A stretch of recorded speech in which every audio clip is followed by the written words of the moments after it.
creatorem mundi, januisti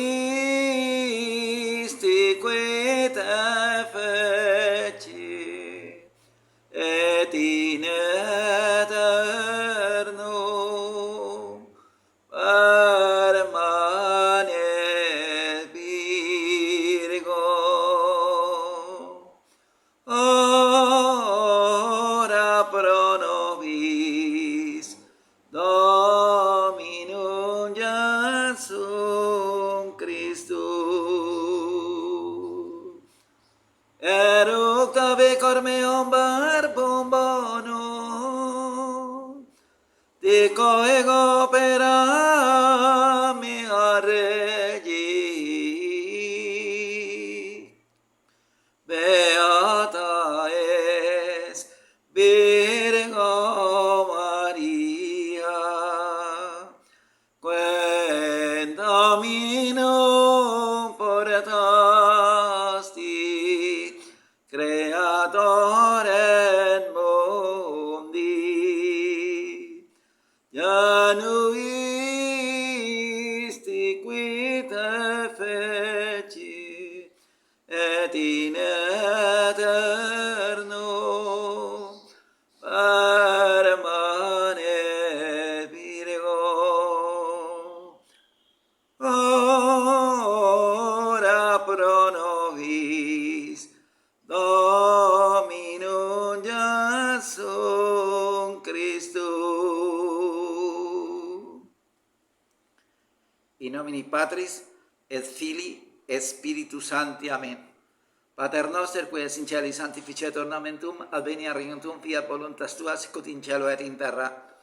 Panem nostrum quotidianum da nobis hodie, et dimitte nobis debita nostra, sicut et nos dimittimus debitoribus nostris, et ne nos inducas in tentationem, sed libera nos a malo. Amen. Ave Maria, gratia plena Dominus tecum, benedicta tu in mulieribus et benedictus fructus ventris tui, Iesus. Santa Maria, Mater Dei, ora pro nobis peccatoribus, nunc et in hora mortis nostri. Amen. Ave Maria, gratia plena Dominus tecum, benedicta tu in mulieribus et benedictus fructus ventris tui, Iesus. Santa Maria, Mater Dei, ora pro nobis peccatoribus, nunc et in hora mortis nostri. Amen. Ave Maria, gratia plena Dominus tecum, benedicta tu in mulieribus et benedictus fructus ventris tui, Iesus. Santa Maria, Mater Dei, ora pro nobis peccatoribus, nunc et in hora mortis nostri. Amen. Gloria Patri et Filio et Spiritui Sancto, sicut erat in principio, nun et semper et in saecula saeculorum. Amen. A te levavi oculos meos, quae vitas in celis, ecce sic oculi servone in manibus Dominorum suorum, sicut oculi ancilla in manibus Domini sui, ita oculi nostri ad Dominum Deum nostrum, done misereatur nostri. Misere nostri Domini, misere nostri, quia multum repete sumo despectione, quia multum repetes anima nostra, opprobrium un abundantibus despecius superbis. Gloria Patri et Filio et Spiritui Sancto, sicut erat in principio, nun et semper et in saecula saeculorum. Amen. Sante Micaele Arcangeli, defende-nos in prelio contra nequitia et insidia diabolistio presidium. Impere ele Deo supplete pecamur, tuque principes celeste, Satanarios que spiritus malignos que perditionem animarum per vagantur mundo divina virtud in inferno detrude. Amen. In nomine Patris et Filii et Spiritus Sancti. Amen. Perdón. Este video tiene como objetivo continuar con la catequesis del Padre José Manuel. Me alegra que estén mirando el video, Dios les dé la gracia de verlo hasta el final. Vamos a hacer la traducción de el Cántico a la Santísima Virgen María, que es el himno. Acuérdese lo que dice la Virgen María en 1:18 de San Lucas. Bienaventurada me llamarán todas las generaciones. Por eso cantamos este cántico que dice: Bienaventurada Virgen María, porque al Señor portaste, creador del mundo, procreaste a aquel que te hizo y para siempre permanece virgen, ruega por nosotros al Señor Jesucristo. Exhaló mi corazón una palabra buena, dedico yo mis obras al Rey. Se repitió otra vez: Bienaventurada Virgen María, porque al Señor portaste, creador del mundo, procreaste a aquel que te hizo y para siempre permanece virgen, ruega por nosotros al Señor Jesucristo.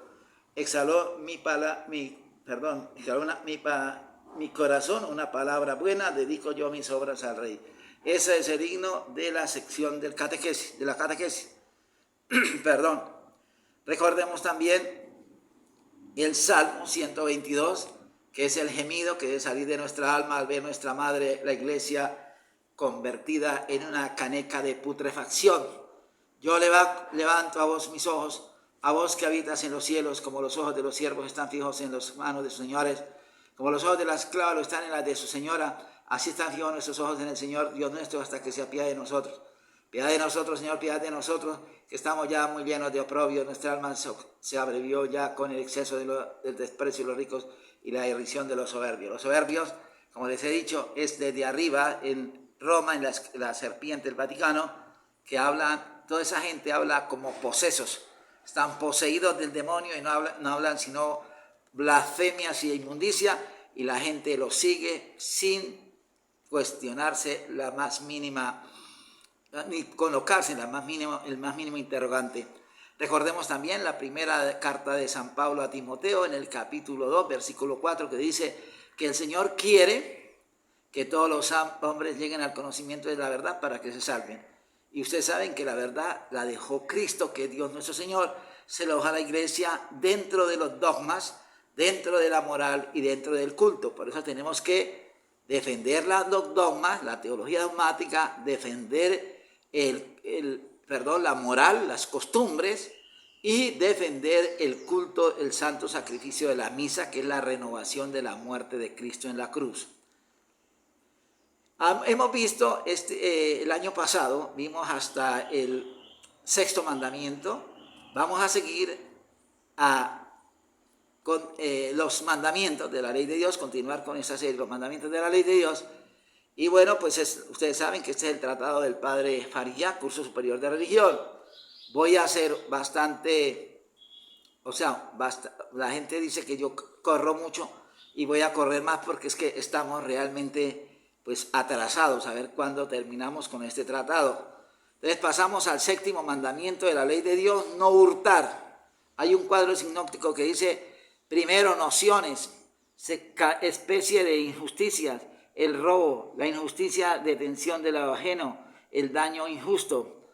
Capítulo 2, gravedad de la injusticia en general, del hurto en particular, causas excusantes, necesidad extrema, ocultas, compensación. Parte 3 de la restitución. Capítulo 1, su naturaleza y necesidad. Capítulo 2, sus raíces o motivos que obligan a ella. La detención de la cosa ajena. Poseedor de buena fe y prescripción, poseedor de mala fe, poseedor de fe dudosa, el daño injusto, culpa teológica, culpa jurídica, injusta cooperación, cooperadores positivos, cooperadores negativos, circunstancias y la restitución, quién, cuándo, en qué orden, a quién, cómo, cuándo, dónde se debe restituir, causa que excusan, que la suspenden, que eximen de ella. Ese es el cuadro sinóptico que hay. Empezamos ya con las nociones. Parte primera, justicia e injusticia. La justicia es una virtud que nos mueve a dar a cada cual lo que es suyo, en consecuencia a respetar el derecho ajeno. El prójimo tiene derecho a que se le respete 4 clases de bienes: la vida, la fama, el honor y los bienes de fortuna. Solo que cada prójimo, nosotros tenemos que obligatoriamente respetarle la vida, la fama, el honor y los bienes de fortuna. De la vida tratamos en el 5º mandamiento, de la fama y honor trataremos en el 8º, y en este vamos a tratar de los bienes de fortuna. Aunque los términos justicia e injusticia se refieren en rigor al respeto o violación de los 4 bienes antes nombrados, sin embargo, muchas veces se aplican de modo particular a bienes de fortuna, y en este sentido lo vamos a emplear aquí. El 7º mandamiento, no hurtar, nos prohíbe tomar o retener el bien ajeno contra la voluntad de su dueño o causarle perjuicio en él.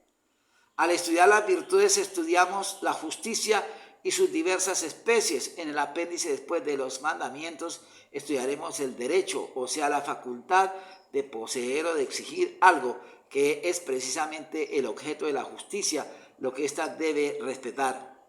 Estudiaremos también el dominio, o sea, el derecho sobre los bienes que se han hecho propios y los diversos modos de adquirirlos, entre las cuales se encuentran los contratos, que estudiaremos con algún detenimiento.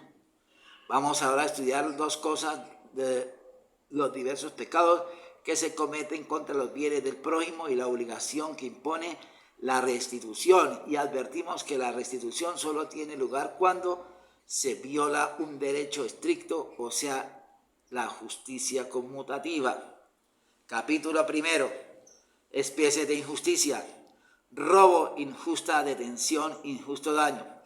El séptimo mandamiento se quebranta de tres maneras: por el robo, la injusticia, detención de la cosa ajena y el daño injusto. El robo consiste en sustraer la cosa ajena contra la voluntad de su dueño. La injusta detención es retenerla contra la voluntad de su dueño, aunque no haya sido robada. El daño injusto es en causarle al prójimo perjuicios en sus bienes, aunque no hayamos cogido nada de lo suyo. Todas estas tres cosas violan el derecho ajeno. El robo. Robo es una usurpación injusta de la cosa ajena.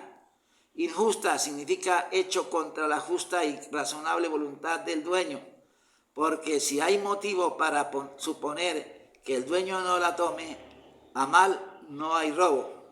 El robo puede cometerse de varias maneras. Simple hurto o latrocinio es el hecho a escondidas del dueño. Rapiña es el robo hecho delante del dueño, haciéndole violencia o abusando del poder que se tiene. Por ejemplo, el ladrón que ataca o amedrenta al dueño o a la autoridad que comete confiscación injusta. Fraude es el robo hecho por el engaño en los contratos, por ejemplo, en los negocios, calidad y peso de las mercancías, etc. El fraude se comete de muchas maneras, por ejemplo, ejecutando mal una obra, no cumpliendo el trabajo convenido, vendiendo a su precio excesivo, abusando de la ignorancia del comprador o lo de mala calidad, como si fuera buena calidad, etc. Usura es exigir por un préstamo un interés excesivo. La moral permite el interés del 1% mensual, en algún caso especial hasta el 2%, ya que ya es usura que el préstamo suba, se le cobre más interés. En esto hay que entender que esto estamos hablando de 1919, 20, y pues era otro tiempo. Ahorita pues hay mucha gente que cobra a usura, pero también hay que dar a entender que esa gente que hace préstamos, por ejemplo, que llaman gota a gota, que van todos los días a cobrar, pues esa gente también, pues imagínense, todos los días tocando la puerta y todos los días viendo las malas caras de la gente, que es un problema que la gente saca prestado, como yo les había comentado. Eso sí, para sacar prestado con mucha cara alegre, pero para pagar sacan garrotes y sacan hasta los peroles de la cocina para ver cómo castigan. No, señor, cada persona tiene su responsabilidad y el que se compromete tiene que pagar. Si no, pues ya se está actuando de una manera, como aquí dice, robando, cometiendo rapiña. Envuelve especial malicia la rapiña, como también el robo de cosas sagradas, circunstancias que deben expresarse en la confesión. De la injusticia, la injusta detención. Detienen injustamente el bien del prójimo. Los que rehúsan pagar las deudas. Por ejemplo, los amos o patronos que niegan el salario a sus criados u obreros. Los deudores que rehúsan pagar lo que con gastos excesivos se imposibilita para pagar sus deudas. Los comerciantes que provocan quiebras ficticias para declararse insolventes, etc. Los que no devuelven el depósito que se les ha confiado. Los que dejan perder por descuido los objetos que se les han encomendado o no devuelven lo prestado. Los que engañan en las cuentas, por ejemplo, los que se aprovechan a sabiendas de un error, aumentan las partidas de gastos falsificando monedas se niegan a cumplir la cláusula de un testamento, estafas en la administración de los bienes, etc. Los que guardan la cosa perdida sin averiguar por sus dueños. Es necesario hacer una prudente averiguación de acuerdo con el valor de la cosa, ordinariamente hasta que dé dar cuenta al párroco para que así avise en el púlpito. O sea, cuando alguien se encuentra algo, pues la tendencia es que hay que devolverlo, pero si no hay seguridad de que el dueño está por ahí, pues se la puede guardar porque no se le va a entregar a alguien que diga que es mío sin serlo. El daño injusto. Cometen daño injusto los que causan perjuicio al prójimo en sus bienes, destruyéndolos o deteriorándolos. Los que con calumnias o informaciones temerarias privan a una persona de su empleo o a un comerciante de su crédito, etc. Los que descuidan las obligaciones de justicia anejas a su estado. Por ejemplo, los abogados que por descuido dejan perder un pleito. Los médicos que por injuria procuran, bueno, yo no entiendo acá, comprometen la vida o salud de sus enfermos, o sea, por pereza será. Los notarios que redactan actas defectuosas, las autoridades que encubren una injusticia, los maestros, empleados, obreros, sirvientes, etcétera, etcétera, que no cumplen con sus obligaciones en el trabajo, están robando el salario. Gravedad de la injusticia. En general, la injusticia ya se meta por hurto, ya por injusta detención o por daño injusto, es de suyo grave porque viola un derecho muy importante del prójimo, admite sin embargo parvedad de materia. Estudiemos en especial lo referente a la materia del hurto. Gravedad del hurto en particular. Para estimar si la materia del hurto es grave o leve, hay que atender primero a la necesidad que el dueño tenga de la cosa robada o al aprecio que le merezca, a su mayor pobreza o en riqueza. En razón de la necesidad o aprecio de la cosa hay materia grave y en consecuencia pecado mortal cuando la cosa robada, sin ser de mucho valor intrínseco, es muy necesaria, como quien se roba una pieza de una máquina que se inutiliza mientras el dueño consigue repuesto. Cuando es de mucho aprecio, por ejemplo, un recuerdo de familia, en razón de la riqueza o pobreza de la persona. Si se trata de un pobre, puede ser materia grave una cantidad muy pequeña.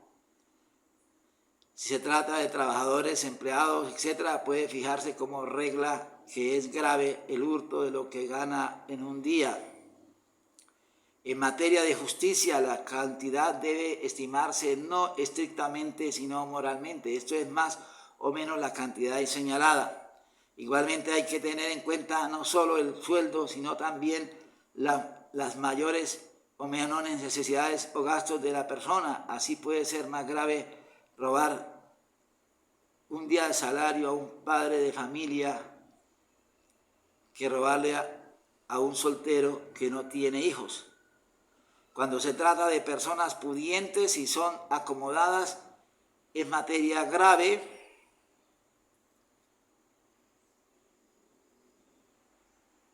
Bueno, aquí da unas cantidades de los robos, pero eso robar, eso no es bueno a nadie. Hay una materia llamada absolutamente grave que aún tratándose de a entidades muy ricas como un banco, una compañía industrial importante, etcétera, constituyen pecado grave. Hoy día pueden estimarse y da una cantidad acá de dinero, pero que eso es irrisorio en estos tiempos.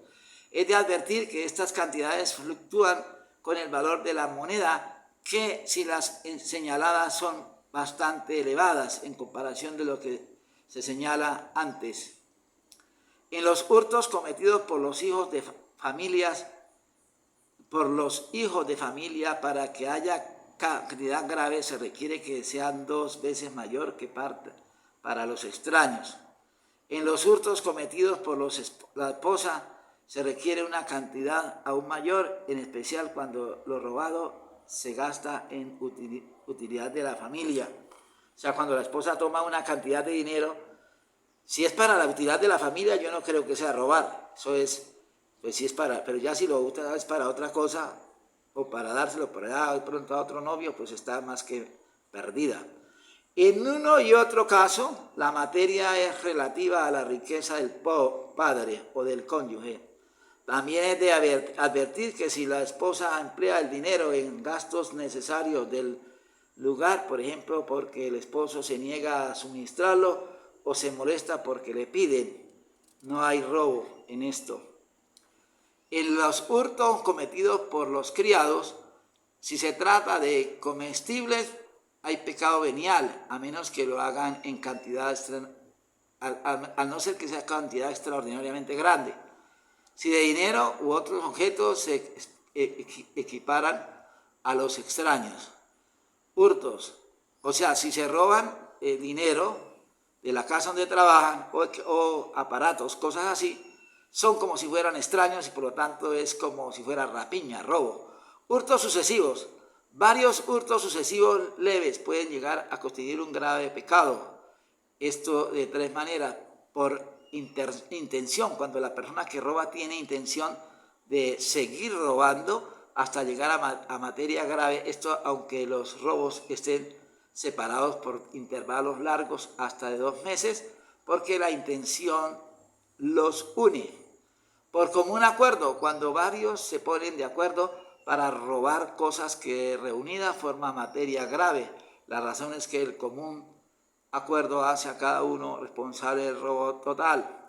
Por multiplicación, cuando una persona hace robos seguidos, esto es separados por cortos intervalos de tiempo. Por ejemplo, sucede que en el caso de las construcciones, un maestro se roba, por ejemplo, una varilla de hierro y se la lleva, y después se lleva otra y se lleva otra. Está cometiendo un pecado grave porque está haciendo un robo pequeño, un robo grande. El intervalo de tiempo se computa corto o largo según la cantidad hurtada. Hurtos muy pequeños se interrumpen muy pequeños se interrumpen por intervalos cortos, de 8 a 15 días. Hurtos de mayor significación no se interrumpen sino por un intervalo mayor de 1 mes. Hurtos que casi llegan a constituir materia grave solo se interrumpen intervalos de 2 meses. Cuando el robo se hace a poco, se requiere mayor cantidad para constituir materia grave que si el hurto se hace de una vez. La razón es que sufre menos daño, que el dueño sufre menos daño. Bueno, yo lo que digo acá es que, dejando toda esta cosa, robar es malo. Así sea la tentación y así parezca justo, pero es increíblemente peligroso porque se está jugando la fama. Alguna vez una dama me confesó que ella iba donde la hija y cuando ella subía a hacer sus cosas por allá a la habitación, ella se quedaba en la cocina y se echaba 1 libra de arroz en la cartera para llevársela para casa y se robaba 1 libra de arroz. Realmente eso dice de una persona que tiene un espíritu delicado, un espíritu de Dios. Preferible que le diga: hija, puede regalarme 1 libra de arroz, pero no se ensucie las manos robándose unos granos de arroz si es una persona hija de Dios, si es una transmisora de luz. O sea, no se puede, es mejor no robar, es mejor meternos en el cerebro que no debemos robar. No, ay, es que es poquito, ¿qué va? No, pues pídalo entonces, porque el que empieza por robar cosas pequeñas, después roba cosas grandes. Yo les conté a usted un caso una vez que un individuo lo encontré, pues trabajaba por ahí en cualquier lado y le hablé de la vida religiosa y entró, y un día cuando yo salí me ha robado una pequeña cantidad de dinero. Yo le dije que se fuera y una profesora, que era la que prestaba el inmueble, me intervino por él, que mire que le diera otra oportunidad, que no sé qué, y resulta que, sí, bueno, por la intercesión que hizo esta profesora, Pues yo lo dejé quedar. Y como a los 3 días, cuando regresé otra vez, porque tuve que salir, se había robado libros, se había robado el despertador, se había robado una serie de cosas que me hizo un gravísimo daño, que también yo les comentaba que lo que más me dolió fue un diccionario grandísimo de latín antiguo, se lo robó. O sea, eso cuando una persona roba, toca inmediatamente ponerla en patitas en la calle, porque el pequeño robo se lleva después a grandes. Yo les comenté de un abogado que la chica le robó algo al médico, yo ya les conté la historia, y le dije, doctor, ¿qué lo ha hecho? Porque no lo va a robar otra vez. Me dijo, pero ¿cómo así? Usted todo un religioso y me manda a echar a esa pobre muchacha a la calle, le había robado el celular.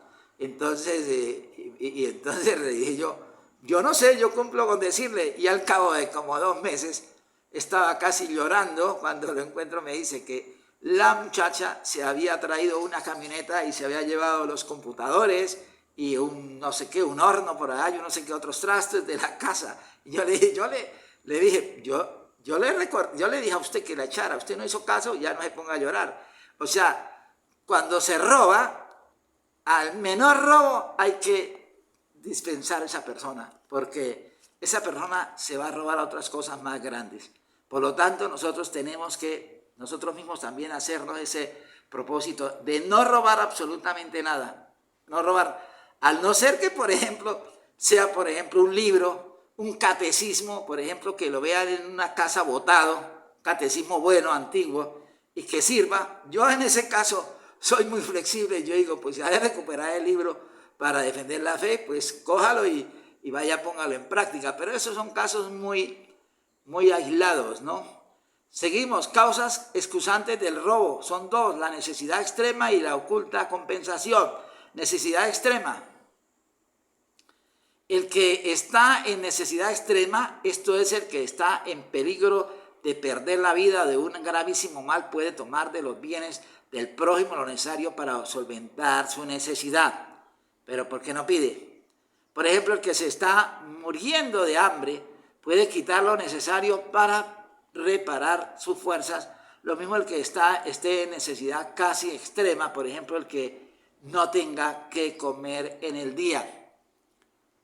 Podemos también tomar lo ajeno si el prójimo es el que está en necesidad extrema y no tenemos bienes propios para socorrerlo, o sea, robarle al otro, a un tercero. El padre, por ejemplo, puede quitar lo que valen los remedios necesarios para salvar a un hijo. El que consumió una cosa ajena en extrema necesidad está obligado a devolverla cuando la consumió tenía en otra parte bienes o esperanza de ellos, de suerte no está obligado a restituir aunque su situación mejore. De otra suerte, no está obligado a restituir aunque su situación mejore. La compensación oculta. La compensación oculta consiste en pagarse uno mismo lo que el deudor le debe sin conocimiento de éste. La compensación oculta de suyo es ilícita, sin embargo llega a ser lícita si se realizan las siguientes condiciones. Que se trate de una deuda cierta, no probable, y de estricta justicia, que el pago no se pueda obtener de otra manera sin grave molestia, que no se cause daño al deudor o tercera persona. Se le causaría daño al deudor si se le quitaran los instrumentos de trabajo, a tercera persona si se le quita lo que tiene en depósito, respondiendo por ello. Como se comprende, es necesario que haya proporción entre lo que se quita y lo que uno tiene derecho a quitar. Uno no puede sustraerse un caballo por una deuda irrisoria. Aquí no me queda muy claro esto. La compensación oculta de suyo es ilícita. Sin embargo, llega a ser lícita si se realizan las siguientes condiciones. La compensación oculta, que se trate de una deuda cierta. O sea, tomar como sin que la otra persona se dé cuenta. Los empleados, sirvientes, etcétera, generalmente no pueden cuando creen, que su salario es injusto, tomar algo ocultamente como compensación, entre otras razones porque obrarían contra el pacto. Hay, sin embargo, dos excepciones: cuando son obligados contra su gusto a mayor trabajo del convenido. Si se imponen este mayor trabajo por su gusto, no tienen derecho a la oculta compensación, porque se supone que lo hacen por ganarse la voluntad del Señor. Cuando obligados por la necesidad se comprometen a servir por un salario menos del justo, a menos que el dueño haya recibido al dependiente o criado por compasión a ruego de éste. Como hay peligro de ilusión, es muy difícil juzgar por el criterio propio si el salario es o no injusto. Consulte ese caso con el sacerdote confesor.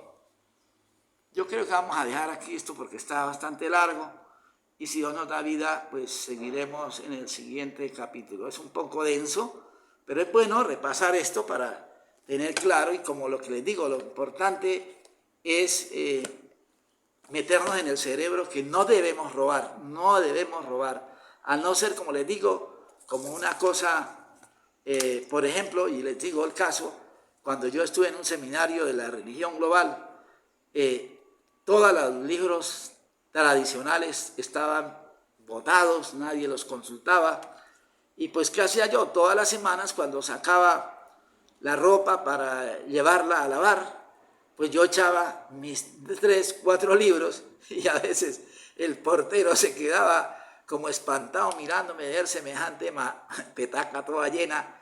Pues nunca, gracias a Dios, se atrevió a revisarme, y con eso pues me armé a mis buenos libros de doctrina. En ese caso yo no consideré que estaba robando, porque yo estaba recuperando los principios de la fe que estaban consignados en esos libros para enseñarlos. Yo no sé, que Dios nos ayude, y en todo, como ustedes saben, que sea la caridad la que nos guíe a mayor gloria de Dios, porque eso es lo que hay que buscar, el agrado de Dios, y si toca, pues toca.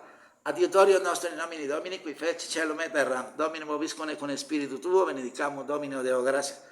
Benedicat vos omnipotens et misericordiamus Pater, et Filius et Spiritus Sancto. Amén. Que en todo Dios sea glorificado.